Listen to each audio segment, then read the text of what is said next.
Welcome to Dead Quiet Mysteries, the place where every cold case, chilling crime, and unsolved mystery is brought back to life.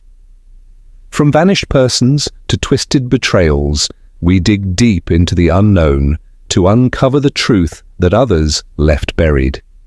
Before we begin, drop a comment and tell us which city and country you're watching from. We love seeing how far the mystery travels.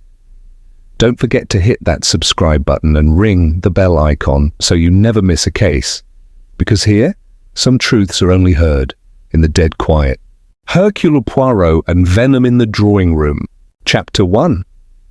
Arrival at Briarstone Hall.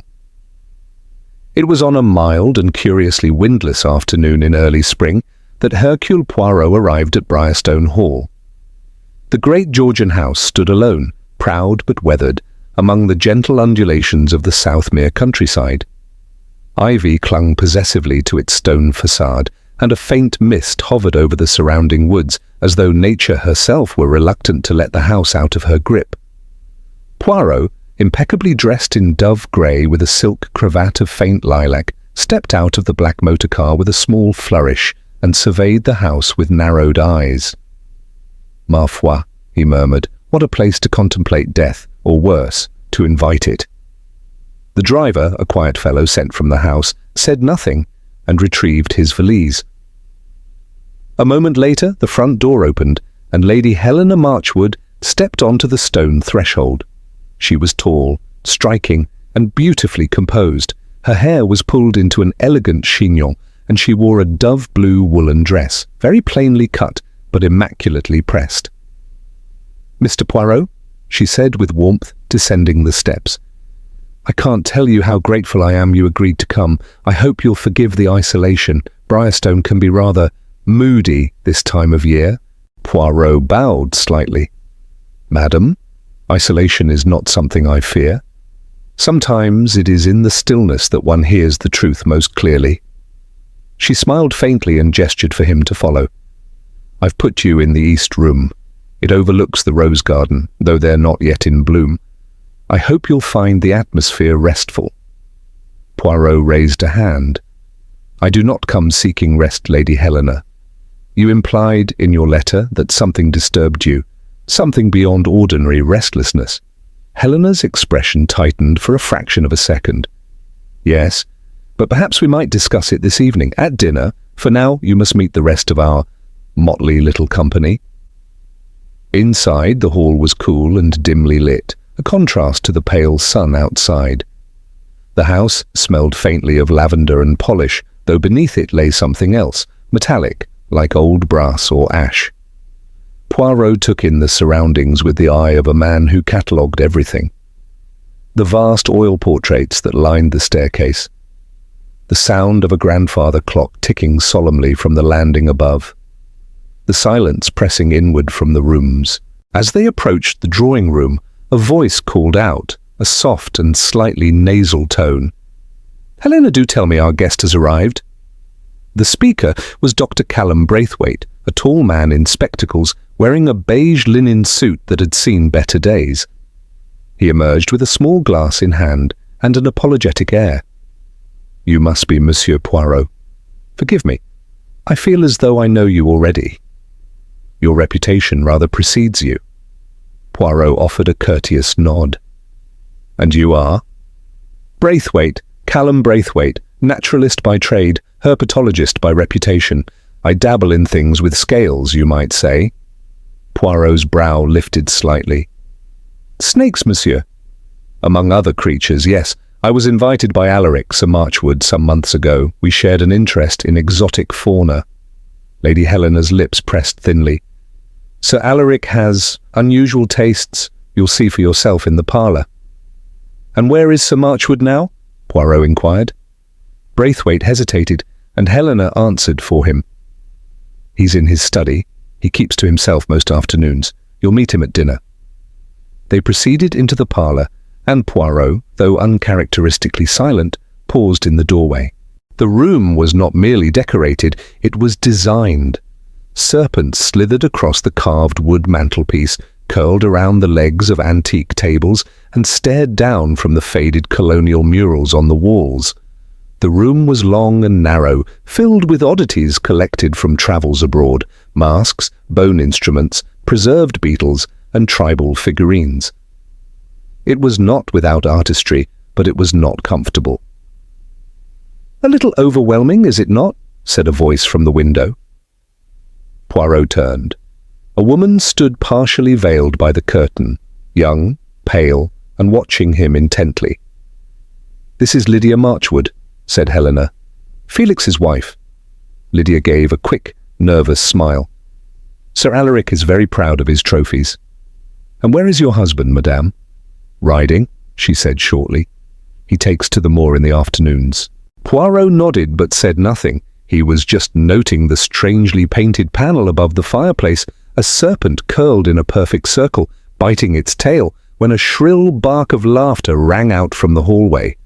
A moment later, Felix Marchwood entered, raincoat in hand and a riding crop tucked under one arm. He was handsome in a tired, spoiled sort of way, with sharp cheekbones and careless energy. "Ah, the famous detective himself," he said with a mocking bow. "Come to save us from ghosts or family skeletons, are you?"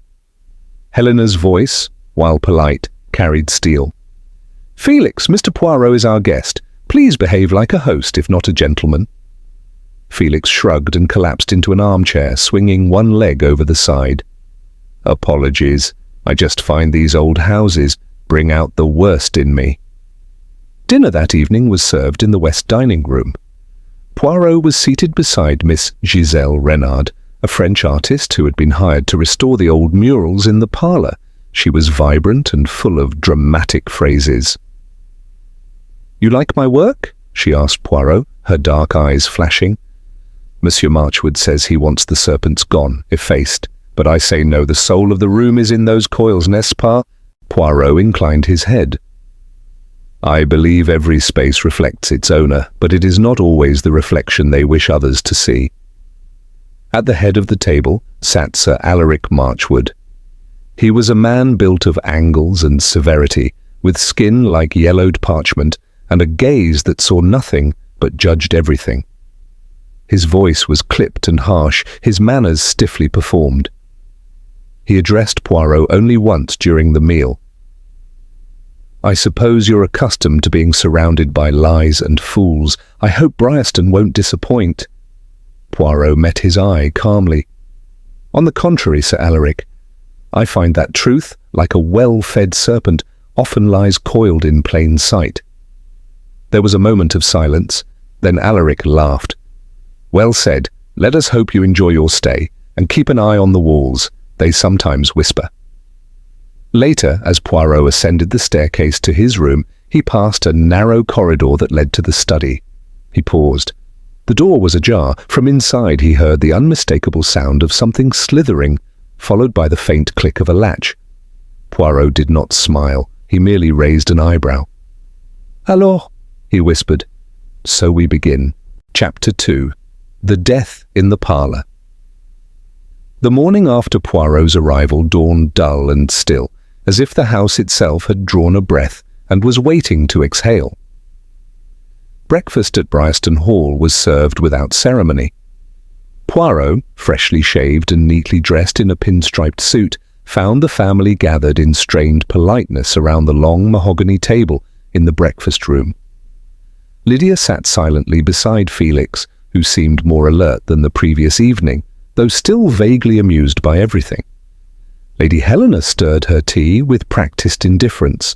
Dr. Braithwaite was nowhere to be seen. "Callum's gone out to the greenhouses," Lady Helena said when she caught Poirot glancing at the empty place. "Apparently he's inspecting some of the soil to see if it's too acidic for one of his hothouse creatures." Poirot inclined his head, but said nothing. The conversation drifted from the weather to the quality of the local baker's scones. Only once did anyone mention Alaric Marchwood. "He's in the parlour," said Felix offhandedly, buttering toast. "Said he had letters to dictate, took his brandy tray with him." Helena's expression was unreadable. "He prefers to be left alone in the mornings." Poirot noted the way Lydia's spoon trembled slightly in her cup. It was not fear exactly, more like anticipation, or dread. After breakfast, Poirot wandered to the library where a chessboard had been left half-played, its pawns caught mid-battle. He studied the position, then, after a moment's hesitation, turned and walked softly into the corridor. He passed the locked study and moved towards the parlour. From inside he heard no sound, only the faint tick of a clock and the occasional creak of the old house settling. As his hand reached for the brass door handle, a sudden shriek cut through the air.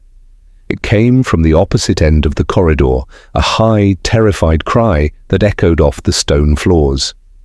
Poirot turned at once and followed the noise. Within seconds, the parlour door flew open. Not from Poirot's touch, but from the force of the young housemaid Elsie, who stumbled backwards out of the room, pale as milk and shaking uncontrollably. "Oh God, there's a snake!" Lady Helena came running, followed by Lydia, then Felix. Poirot stepped past them all and entered the room. Sir Alaric Marchwood sat slumped in a leather armchair near the fireplace, his head tilted oddly to one side, mouth slightly ajar, eyes half closed but unseeing. His right leg was stretched forward, his left foot bare. Near the ankle, just above the slipper, was a single red mark, round and raw-looking. His face had already begun to discolour, and beneath the chair, half-coiled and deathly still, lay the snake. Poirot did not move. His gaze travelled from the body to the creature, then to the objects in the room. Nothing had been overturned, no signs of struggle. "Close the door," he said softly.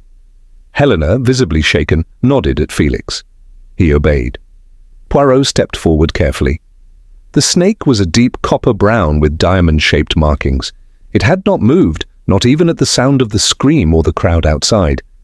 He knelt down slowly and examined its body. "Dead," he murmured. "Quite dead." Dr. Braithwaite entered moments later, looking breathless and confused. He took one look at the scene and blanched. "Dear God, is that my viper?" Poirot rose calmly. "Your snake, Doctor?" Braithwaite nodded slowly. "I brought it yesterday in a locked crate. Only for observation, I assure you. I never intended it to be released." Poirot gestured toward the lifeless reptile. "It is your expert opinion, then, that this creature is capable of such an attack?" Braithwaite hesitated. "Yes. I mean, theoretically, the Russell's viper is extremely venomous. A bite can cause respiratory collapse in under half an hour. But this one, I left it in the conservatory. The crate was sealed." Poirot walked over to the far window. It was bolted from the inside. "Tell me," he said, addressing no one in particular, "who entered this room today?" Elsie, still trembling, answered between sniffles. "Just me, sir. I was bringing in the morning papers and dusting the mantel. I thought Sir Marchwood had gone for his walk, he usually does. But when I turned the corner, he was just sitting there like that, and the snake—" Poirot placed a hand gently on her shoulder. "Courage, mademoiselle. You have done nothing wrong." Inspector Raxford arrived 20 minutes later. He was a stocky man with an expression of perpetual disapproval and a notepad already in hand. "Snakebite, you say?" he muttered, surveying the body. Poirot nodded. "The mark is consistent with a bite. The time of death likely between 8:30 and 10. But I wonder, Inspector, where exactly is the fang wound?" They both examined the leg together. Raxford squinted. "There it is. Or wait." Poirot straightened. "You see, the wound is shallow, clean, a surgical puncture almost." Raxford frowned. "You don't believe the snake bit him?" "I believe," said Poirot delicately, "that this scene has been arranged to suggest a snake bite, but I am not yet convinced the creature struck at all." There was a long pause. Raxford snorted. "Locked room, no signs of forced entry, no disturbance. You think someone injected venom into him, then planted the body and the snake after?" Poirot did not answer. Instead, he turned his attention to the nearby hearthrug. He crouched again and picked up a small piece of something dark and waxy. He sniffed it, then examined the empty grate above. "A candle?" said Raxford. "No," Poirot murmured. "I believe it is sealing wax, the sort used to fix delicate locks or lids." He opened the small cabinet to the left of the fireplace. Inside was a glass decanter, 3 brandy glasses, and a silver tray. One of the glasses had a faint rim of what looked like lipstick. Poirot replaced it without comment. As he rose, he surveyed the walls once more. The murals were faded in places, but grotesquely vivid in others. One in particular, a coiled serpent with a human eye, had been partially scrubbed, the paint more recent, almost fresh. The faintest scent of turpentine hung in the air. Poirot turned. Someone was working in this room recently. Helena, who had been standing silently until now, stepped forward. The murals were being restored. I hired a French artist, Miss Renard. She worked here every morning for the past week, but I sent her into the garden studio yesterday. Alaric found the central serpent image distasteful. He wanted it painted over. Poirot raised an eyebrow. "And yet he kept it all these years?" Helena's voice faltered.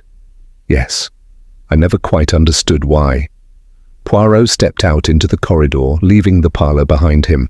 His brow was furrowed, his gait measured. A dead man, a venomous snake. A locked room with no struggle, and far too many eyes avoiding the truth. Chapter 3. Secrets Behind Glass. The morning's grim discovery cast a long shadow over Briarstone Hall. Yet the house itself remained curiously still, as though it had witnessed such scenes before and merely waited for the next.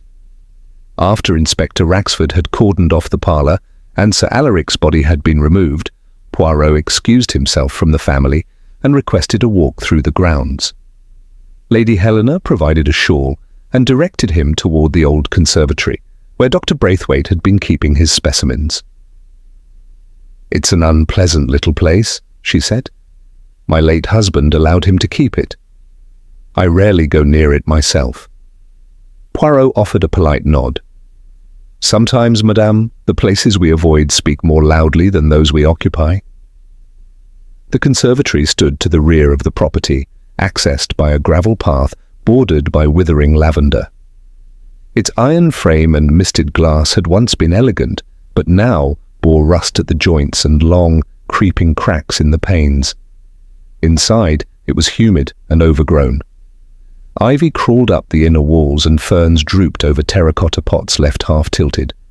On a low wooden bench stood a series of glass cages, terrariums. One of them, larger than the rest, bore a label in black ink, De Boyer, Russelly. The cage was empty. Poirot leaned closer. The latch had been resealed with soft wax, now broken. A fragment of wax clung to the metal, malformed, as if it had been reheated and reapplied recently. "A curious method of containment," Poirot murmured aloud. "You weren't meant to see that." Poirot turned. Dr. Callum Braithwaite stood at the doorway, jacket off, sleeves rolled high. He looked genuinely unsettled. Poirot raised an eyebrow. "No? Yet here I am, and here it is, an empty cage, imperfectly sealed. A creature is dead, and a man is as well. Forgive me if I find the connection troubling." Braithwaite sighed. "I was meant to take it back to London next week. It was only to be studied. No demonstrations, no interaction. I kept it locked. I swear it." Poirot walked past him and sat lightly on a wooden stool, brushing invisible dust from the seat before lowering himself. "Let us speak plainly, Dr. Braithwaite. Sir Alaric's death may appear to be natural, or at least accidental, but I do not believe it is so. He did not merely expire, he expired symbolically, theatrically, like a man arranged for performance." Braithwaite rubbed the back of his neck. "That's rather poetic for a murder, Monsieur Poirot."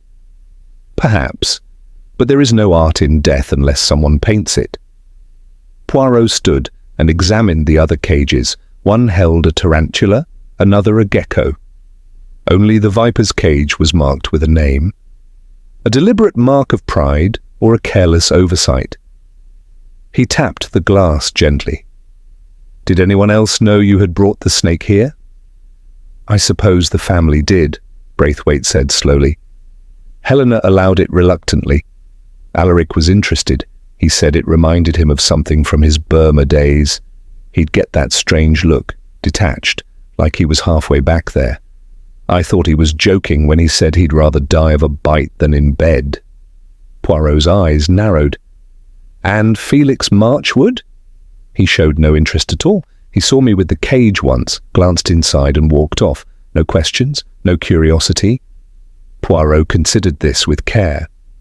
Curious, most men would express at least passing concern when a venomous creature is housed near their family. Braithwaite paused, then said, Actually, I lied.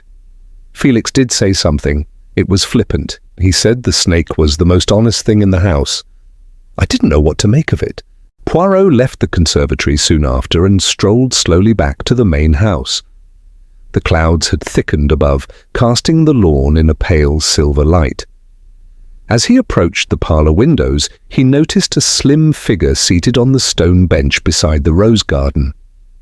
It was Lydia Marchwood, her hands folded in her lap, a shawl pulled tight around her shoulders despite the warmth. Madame, Poirot said gently, may I sit?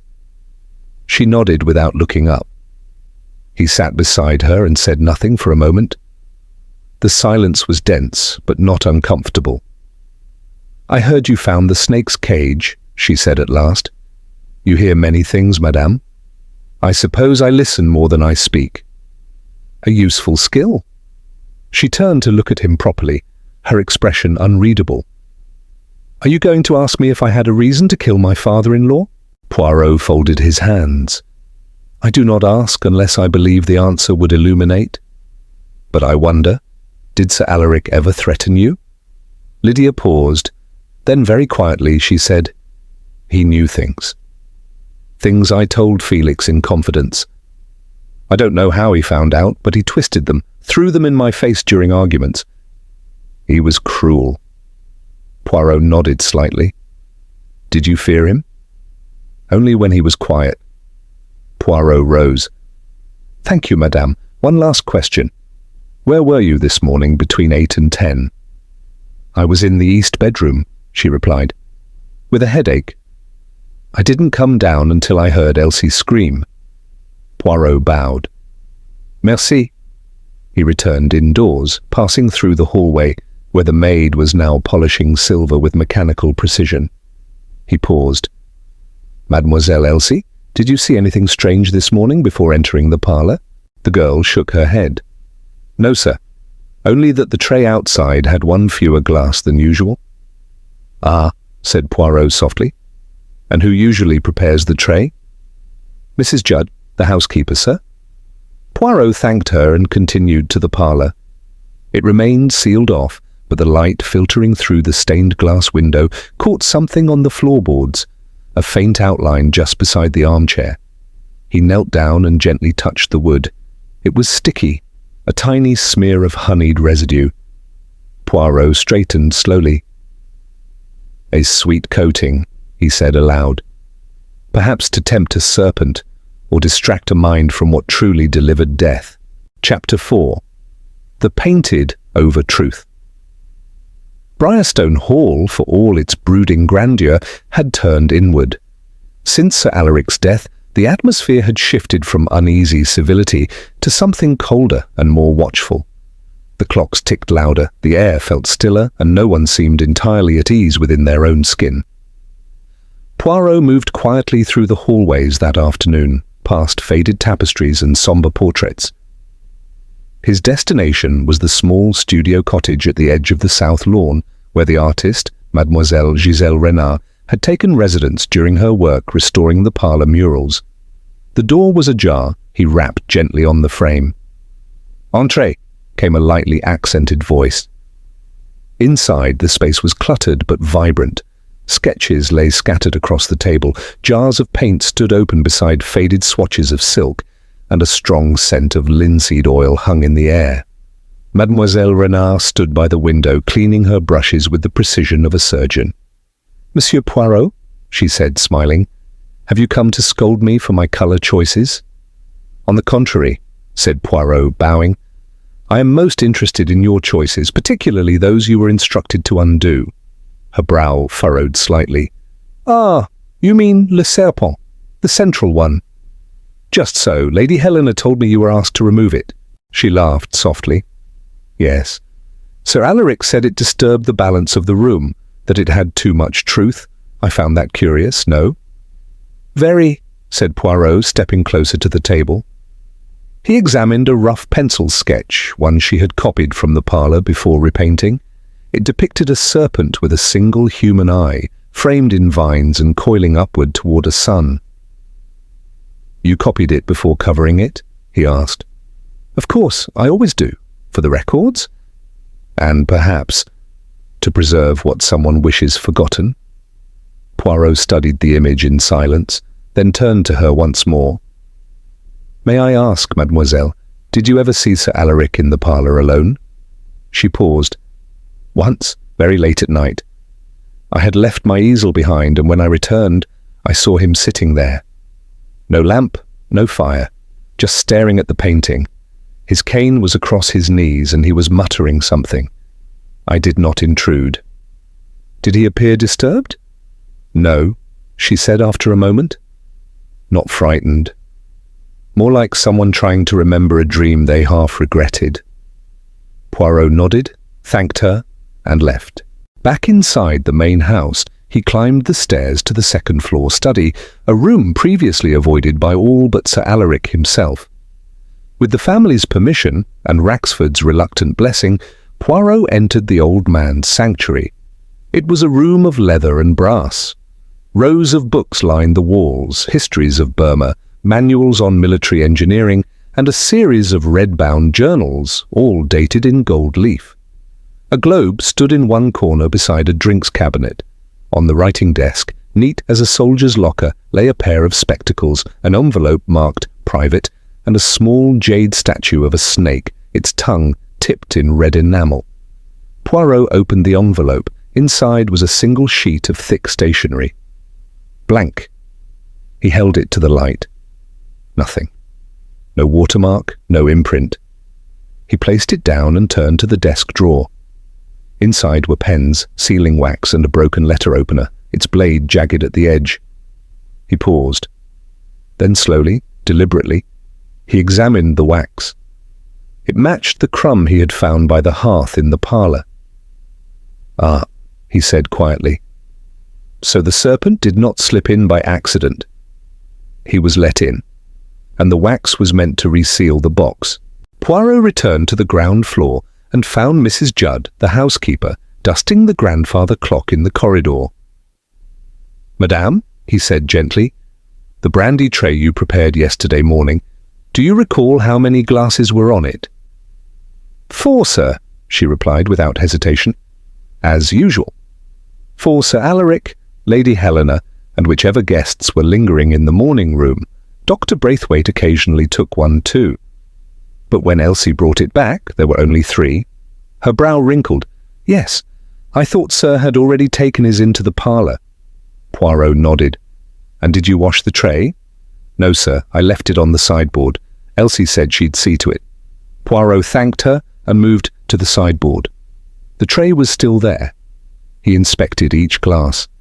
3 were clean, but the 4th bore a faint residue of pink, almost like a lipstick stain, except that Lady Helena, he recalled, wore none. He took a handkerchief from his breast pocket and lifted the glass, peering closely at the rim. A peculiar scent lingered, cloying and sharp. It was not perfume. It was clove oil. Poirot returned to his room briefly and scribbled a few notes in a pocket-sized journal. As he did so, there was a knock at the door. It was Lydia. I thought you might want this, she said, holding out a folded piece of paper. It's nothing really, just a sketch I found in Felix's desk drawer. Poirot unfolded it. It was an ink drawing of the parlour mural before it had been altered. But one detail stood out. In Felix's version, the serpent bore 2 eyes, one human, one hollow. Poirot studied it. This is very precise. Your husband is talented. He studied art for a year, Lydia murmured. then gave it up when Alaric refused to support it. Did he often draw the house? She hesitated. Only the parlour. He was obsessed with that room. After she left, Poirot stood by the window, staring out at the edge of the woods where the sky had begun to bruise with dusk. The serpent in the parlour had been symbolic. But more than that, it had been personal. Someone in this house had treated the room as a stage, its murals as commentary, and the death as part of a greater performance. But who, and why now? Poirot's little grey cells whirred quietly. A mural covered, a glass missing, a snake too conveniently dead, and a family each carrying silence like an heirloom. Chapter 5. Coils in the Will. The following morning, Poirot descended to the breakfast room to find a change in the atmosphere. The curtains were drawn wider, the silver polished to a high gleam, and the scent of furniture wax hung in the air, a thin, forced cheerfulness, as if Lady Helena had ordered the house to appear normal. Helena herself sat at the head of the table, impeccably dressed, though paler than usual.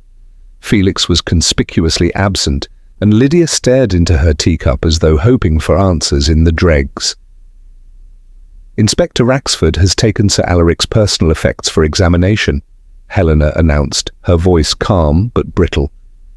"We'll be informed when the body is released for burial. Until then, I suggest we all try to maintain dignity."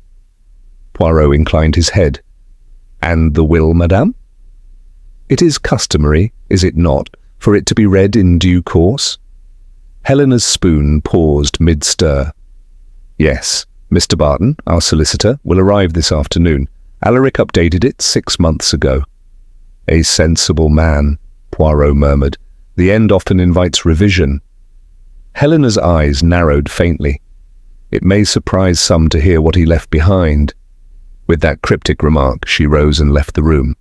Poirot spent the next hour in the library cross-referencing the red-bound journals from Alaric's study. They were written in a tight, upright hand, almost military in style. Most pages were filled with notations about finances, estate matters, and travel arrangements.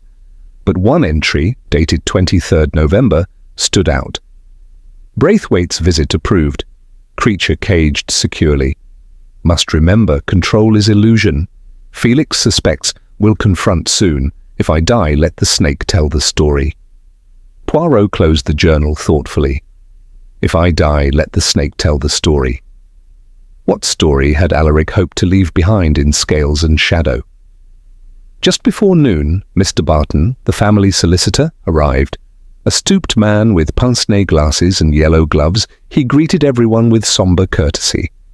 The reading of the will took place in the drawing-room, with Poirot quietly present by Lady Helena's invitation. Barton cleared his throat and opened a folder.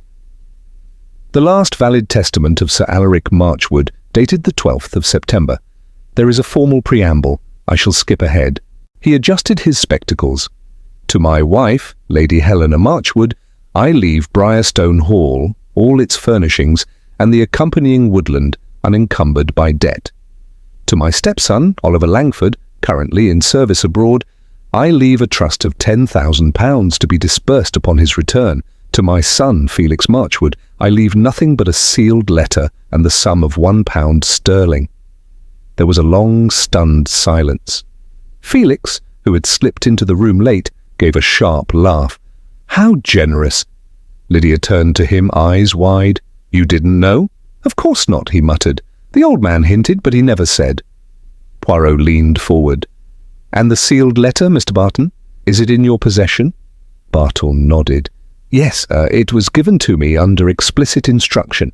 I am to deliver it into Mr. Marchwood's hands privately." Poirot watched carefully as Felix took the envelope. He did not open it at once. Instead, he turned it over, glanced briefly at the handwriting, and tucked it into his coat pocket. "Do excuse me," he said. "I suddenly feel the need for some fresh air." He departed, the door closing behind him with a soft thud.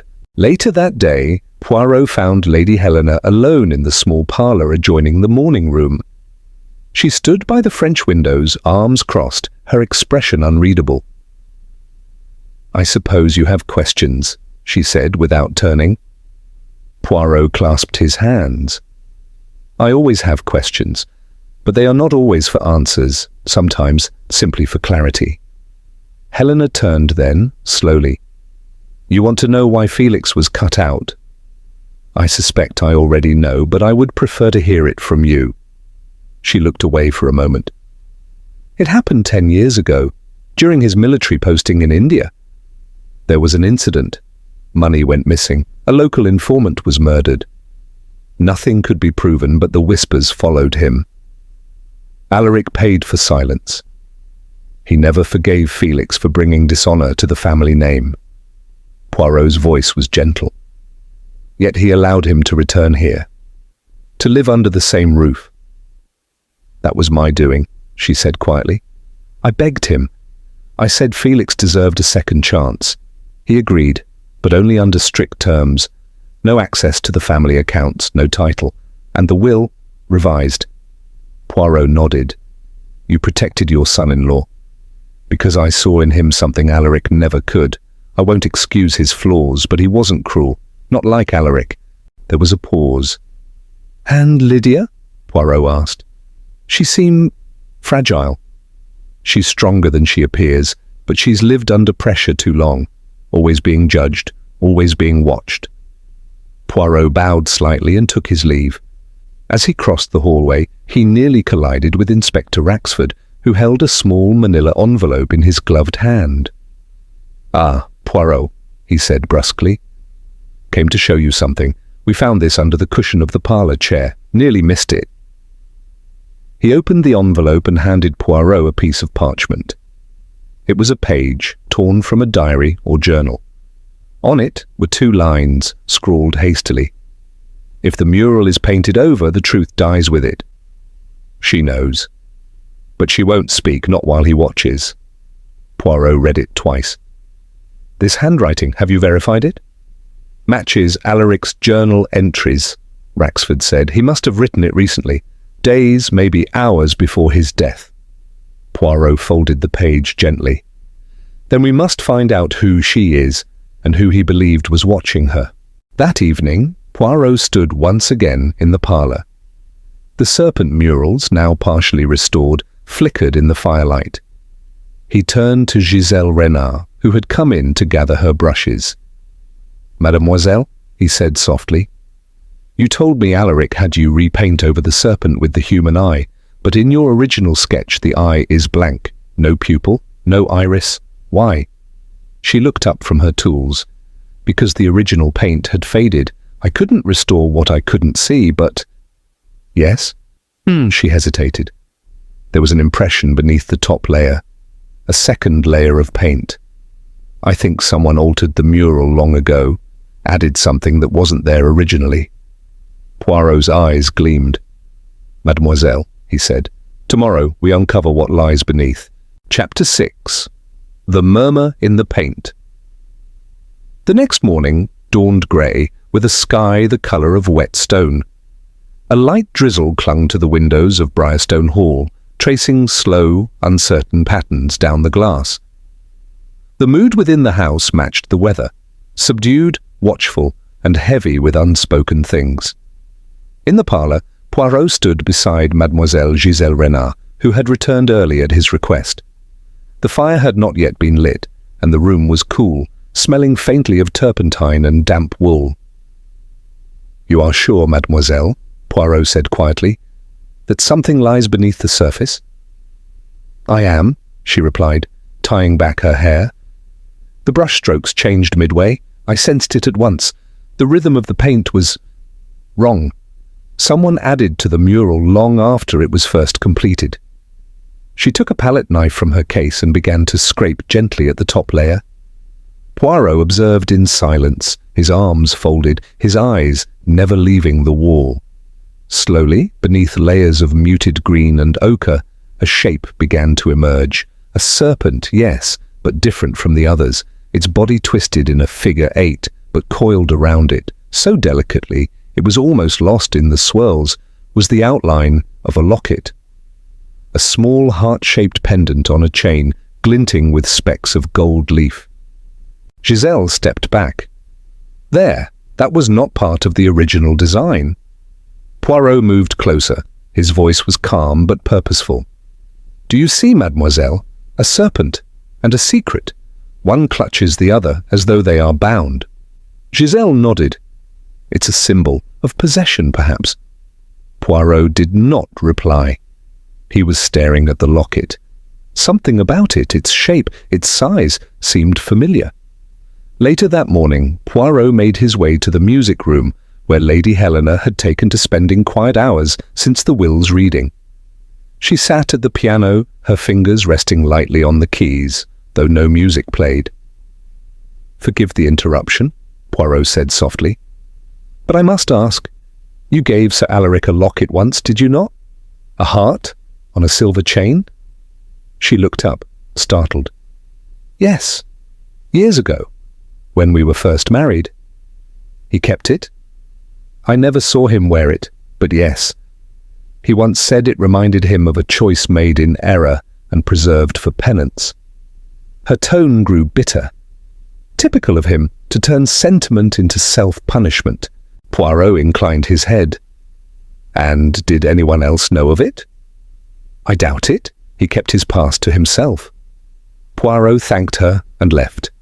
He had no need to press further. His mind was already dancing ahead, assembling fragments. By mid-afternoon, a curious tension had built within the house.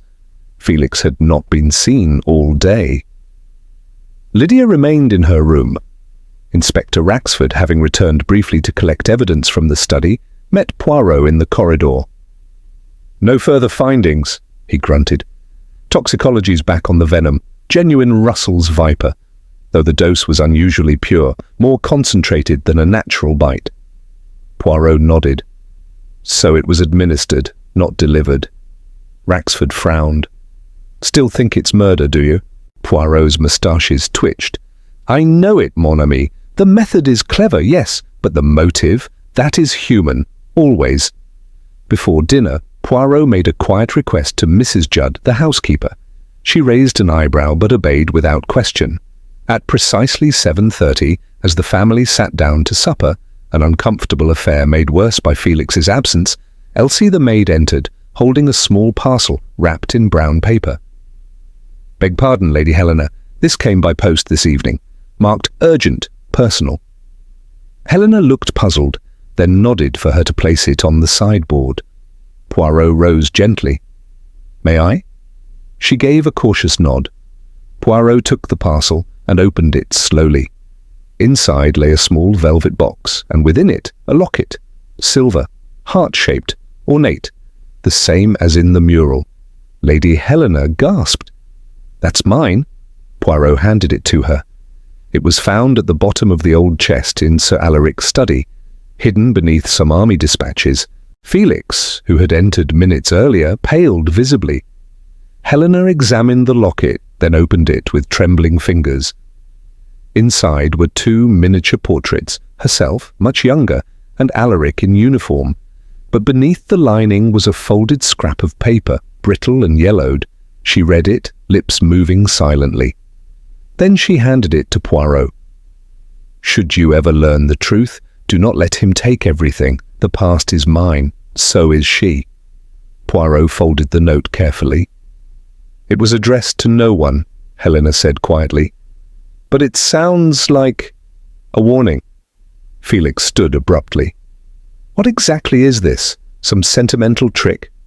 Poirot turned to him. You recognize the locket, monsieur? I've never seen it before. Lydia looked at him sharply. That's not true. I saw it in your drawer, months ago. You said it belonged to your mother. Felix glared at her. You misunderstood. You always do. Poirot's voice was cool. Why did you lie, monsieur? What power does this locket hold? Felix's lips curled. You want a confession? All right, yes, I took it. I found it in father's study years ago. I meant to return it, but I didn't. He didn't deserve it. He didn't deserve her. Poirot nodded. Her? You speak not of Lady Helena. Felix looked away. There was a silence then, a long one, and in that silence Lydia broke. Her voice came out hoarse. He found out, Monsieur Poirot, Alaric, about the letters, about what I wrote to my sister, about Felix's threats, about the locket. He was going to expose everything. Poirot turned to her gently. Madame, did you see Sir Alaric the morning he died? She nodded slowly. Yes. I brought him his medicine. He made me sit, said he pitied me, that I was no more than another victim of this family's rot, that he was going to remove Felix from the will entirely, that I should leave while I still had a soul. Poirot's voice was kind. And did you tell Felix what he said? She swallowed hard. Yes. Then, madame, I believe you already know why your husband killed his father. A stunned silence fell upon the room. Helena closed the locket with a soft snap. Poirot looked around, his voice steady. There is only one question left now, he said. How was the venom administered, and when? Chapter 7. The Whisper of the Fang. The storm that had threatened all day finally broke late that evening. Rain lashed the windows of Briarstone Hall, rattling the panes like fingers tapping from the other side. Thunder rolled distantly across the moors and the trees bent beneath the rising wind. Within the house, however, the atmosphere had turned strangely quiet. After the dinner table revelations, each member of the household had retreated to their own corner, some stunned, some pale, some avoiding each other entirely. Poirot, ever deliberate, remained in the drawing-room with Inspector Raxford, who now seemed considerably less sceptical of the little Belgian's instincts. You were right, Raxford muttered. This wasn't a snake gone rogue, it was theatre, planned.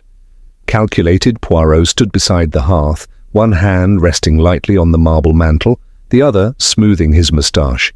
He did not gloat.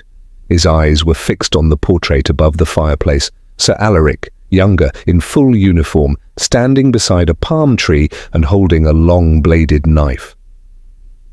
There are murders that come from passion, Poirot said softly, and others from panic, but this was the product of quiet rage, a performance staged not in haste, but in cold rehearsal.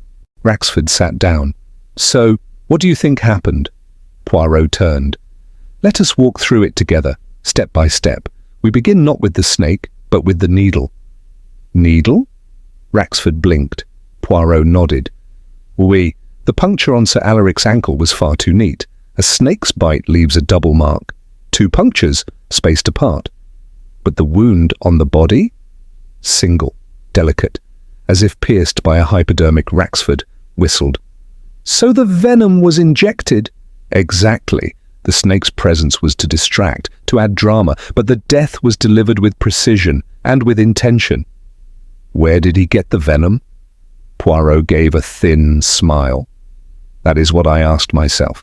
And then I recalled something the good Dr. Braithwaite said, that the purity of the venom was higher than normal, not the kind typically found in a live snake's strike. Raxford frowned. You think someone milked the venom ahead of time?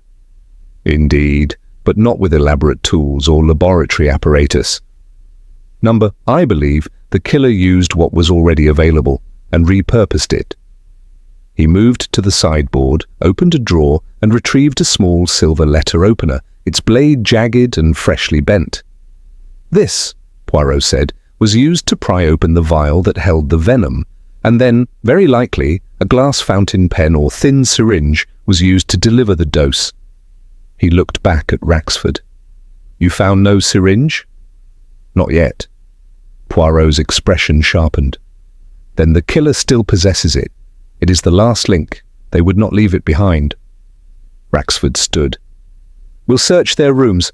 No, mon ami, allow me. He left the room and walked slowly, deliberately, toward the grand staircase. As he ascended, the sounds of the storm grew muffled, like the distant murmurs of an approaching confession. Poirot knocked at the door of the east bedroom. Lydia Marchwood opened it. She was pale, her hair slightly undone. Her eyes searched his face. You know, don't you? She said softly. Poirot stepped in without invitation. I know what was done, but not by whom, not yet. She moved back into the room, wrapping her shawl around her. "I never meant for this to happen," she whispered. "He was cruel, but he didn't deserve." Poirot stopped her gently. "You did not kill him, madame." She looked at him. He continued, "But I believe you know who did, and I think you have known since the moment you found the red-stained glove." Her eyes widened. Poirot reached into his pocket and produced a small glove, leather, pale, and stained at the fingers with a faint, rusty red. It was found behind the panel in the parlour, hidden hastily. Blood, yes, but not from the body. From the bite of the snake, already dead, used to smear the scene. But this glove, it is your husband's size, is it not? Lydia said nothing. Poirot moved closer. Felix injected the venom, then he placed the snake, but he needed something to misdirect the time of death, and so he smeared the wound with the dead viper's blood and left it coiled, already lifeless. "I told him not to," Lydia whispered. "I begged him, but he said it was justice." Poirot looked at her gently. "Madame, if you wish to save yourself, you must speak now. What else have you hidden?" Lydia walked to the writing desk and removed a small velvet pouch. Inside was a fountain pen, gold-plated, ornate, but hollow. Poirot took it reverently. "The murder weapon," she nodded. "He cleaned it after, but I found it tucked behind the wardrobe. He was too shaken to hide it properly." Poirot returned to the parlour. Raxford awaited him, arms crossed. "Well?" "I have what we need," Poirot said.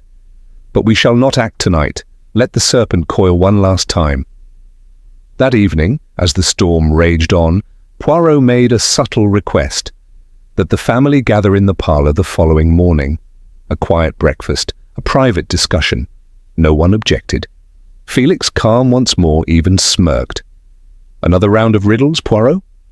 "Not riddles, monsieur," Poirot replied. "Just clarity." That night, Poirot sat in his room, watching the rain trace lines across the glass. Behind him lay his travelling case, freshly packed. He had no need for more clues. Tomorrow, the truth would rise, and the serpent would be unmasked at last. Chapter 8. The Coiled Confession. Morning broke clear and cold over Briarstone Hall. The storm had passed, leaving the air sharp and strangely bright. The lawns, though sodden, shimmered faintly in the sunlight that pressed through the thin cloud. The house, however, remained sombre, silent but expectant, like a stage waiting for the curtain to rise. At precisely 9 o'clock, the household gathered once more in the Serpent parlour, at Poirot's polite request. The fire had been lit, casting a steady glow on the restored murals, particularly the serpent with the locket, now fully visible once more, coiled in eternal silence above the hearth. Poirot stood by the fireplace, his hands folded neatly before him, his eyes sweeping over each face in turn. Lady Helena, upright and watchful. Dr. Braithwaite, anxious and twitching with curiosity. Lydia, pale and quiet, seated near the window. Felix Marchwood, lounging in his late father's chair, a half-smile curling at his lips. And Inspector Raxford, notebook in hand, but content to let Poirot speak. "Mesdames et messieurs," Poirot began, "you are all wondering why I have called you here. It is simple. We are at the end." He turned slightly, gesturing toward the armchair where Sir Alaric Marchwood had been found, days earlier, dead of what appeared to be a snake bite. But let us begin at the beginning. A man is found dead. Beside him, a snake, a real one. Dead also. The assumption, naturally, is that the snake has struck, and the man has died as a result. Poirot shook his head slowly. But no, that is too simple. And my little grey cells, they do not like the simple when it is not natural and true. He took a step forward. Let us consider the wound, a single puncture, clean, neat, not the mark of a viper, whose fangs leave 2 holes, slightly apart, slightly ragged. This wound was surgical, administered not by a snake, but by a hand. A murmur stirred in the room. Felix shifted in his seat, adjusting his collar. Poirot continued. The venom, as confirmed by the laboratory, was genuine, But it was not delivered in the manner nature intended. It was extracted from the very same Russell's viper Dr. Braithwaite brought to the hall and injected using a hollow instrument, a device slender enough to penetrate the skin and deliver a concentrated dose. He turned to the inspector. That instrument, mon ami, has now been recovered. A fountain pen hidden in the east bedroom. Felix's head jerked up, but he said nothing. Poirot's gaze never wavered. It belonged to Felix Marchwood. Lady Helena inhaled sharply. Lydia bowed her head. Poirot moved to stand behind the armchair. Let us now reconstruct the scene. On the morning of his death, Sir Alaric was seated here, as was his routine. Into his leg, someone administered the venom, perhaps while bringing him brandy, or as he dozed. The dead snake was then placed beneath the chair. Blood from its mouth was dabbed on the wound to complete the illusion. Poirot paused. It was a performance, a symbolic tableau, the old man who had ruled by fear, finally slain by the very image he revered. Felix rose to his feet. You have no proof, he said coldly. Just a theory and a pen. That proves nothing. Poirot did not raise his voice. On the contrary, monsieur, I have much more. He turned to Lydia. Madame Marchwood discovered the pen. She confronted her husband, and she kept it to protect herself. But in doing so, she proved two things, that she knew what he had done, and that she feared him. Felix stared at her. You told him? Lydia met his gaze. I told him the truth. Poirot moved between them. The motive is equally clear. You had been disinherited. Your father had uncovered your past transgressions, and now he intended not only to remove you from his will, but to expose the lies you had built your life upon. You acted not out of passion, but of calculation. Felix's face darkened. You don't understand. That man, he destroyed me. From the moment I was born, I was nothing but his shame. He controlled everything. Even in death, he tried to humiliate me. Poirot stepped closer. And so you humiliated him instead, with a symbol, the serpent. Felix said nothing. Poirot turned to the wall behind him. The mural, he said quietly. The original version, as drawn by you in secret, depicted the serpent clutching a locket, a family locket, one with meaning. He turned to Lady Helena. That locket was a gift from you, n'est-ce pas? She nodded. Poirot continued. And the message hidden inside it, a final note from Sir Alaric found yesterday, warned not of betrayal, but of inheritance. She knows, but she won't speak, not while he watches. He feared for Lydia. And he was right. There was silence. Felix exhaled slowly. So what happens now? Raxford stepped forward. Now you come with me, quietly. Felix did not resist. He looked at Lydia once more. I did it for us, he said. She turned her face away. As Raxford led him out, the room remained silent. Poirot turned to the fire, smoothing the edge of his cuff.